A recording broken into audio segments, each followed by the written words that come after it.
মধ্যবিত্ত পরিবারের ছেলে মাধ্যমিক পরীক্ষায় 95% নম্বর পেয়েছে। বাবা আনন্দে চেঁচিয়ে মাকে বললেন, কি গো শুনছো, তুমি তাড়াতাড়ি পায়েস বানাও, তোমার ছেলে মাধ্যমিকে 95% নম্বর পেয়েছে, আমি মিষ্টি আনতে যাচ্ছি। মা রান্নাঘর থেকে দৌড়ে এসে বলল, কি বললে, আমাকে দেখাও।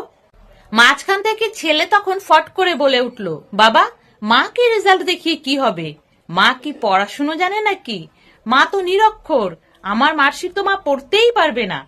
এই কথা শুনে মায়ের চোখ জলে ভিজে এলো। আঁচল ঢাকা দিয়ে তিনি রান্নাঘরে চলে গেলেন ছেলের জন্য পায়েস তৈরি করতে।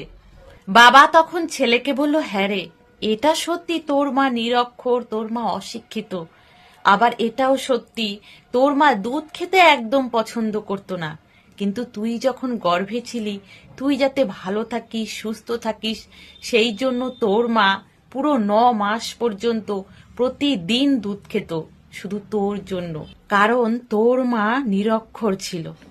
তোকে সকাল 7টার সময় স্কুলে যেতে হবে, তাই তোর মা ভোর 5টার সময় উঠে তোর পছন্দের জলখাবার আর টিফিন রেডি করত, কেননা তোর মা অশিক্ষিত ছিল। তুই যখন রাত্রে পড়তে পড়তে ঘুমিয়ে পড়তিস, তোর মা বই খাতা সমস্ত কিছু ব্যাগে গুছিয়ে তারপরে ঘুমাতে যেত, কেননা তোর মা অশিক্ষিত ছিল।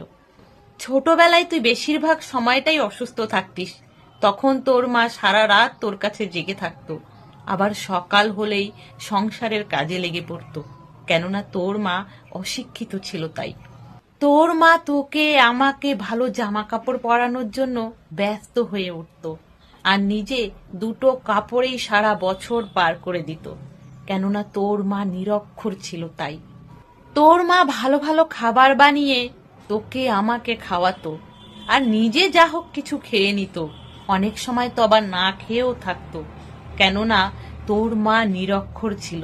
এই সামান্য কাগজের টুকরোটাতে যে নম্বর তুই পেয়েছিস, সেটা তোর মায়েরই দান, এটা মনে রাখিস। সেদিক থেকে দেখতে গেলে তোর মায়ের ডিগ্রি পিএইচডির উপরে, আর তুই বলছিস নিরক্ষর। তোর মা সব থেকে বেশি ডিগ্রিধারী শিক্ষক, যা মায়ের পা ধরে এক্ষুনি ক্ষমা চেয়ে আয়। ছেলে তখন নিজের ভুল বুঝতে পেরে কাঁদতে কাঁদতে রান্নাঘরে গিয়ে মায়ের 2 পা জড়িয়ে ধরল। প্রত্যেকটা ছেলে মেয়ে যারা নিজেদের বাবা মাকে অপমান করে, ছোটখাটো বিষয়ে বাবা মার উপরে রেগে যায়, তাদের একবার হলেও ভাবা উচিত যে তাদের মানুষ করার পেছনে তার বাবা মারা কতটা ত্যাগ করেছেন, কতটা কষ্ট সহ্য করেছে।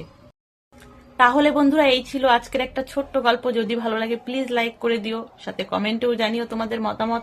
সকলে ভালো থেকো, সুস্থ থেকো।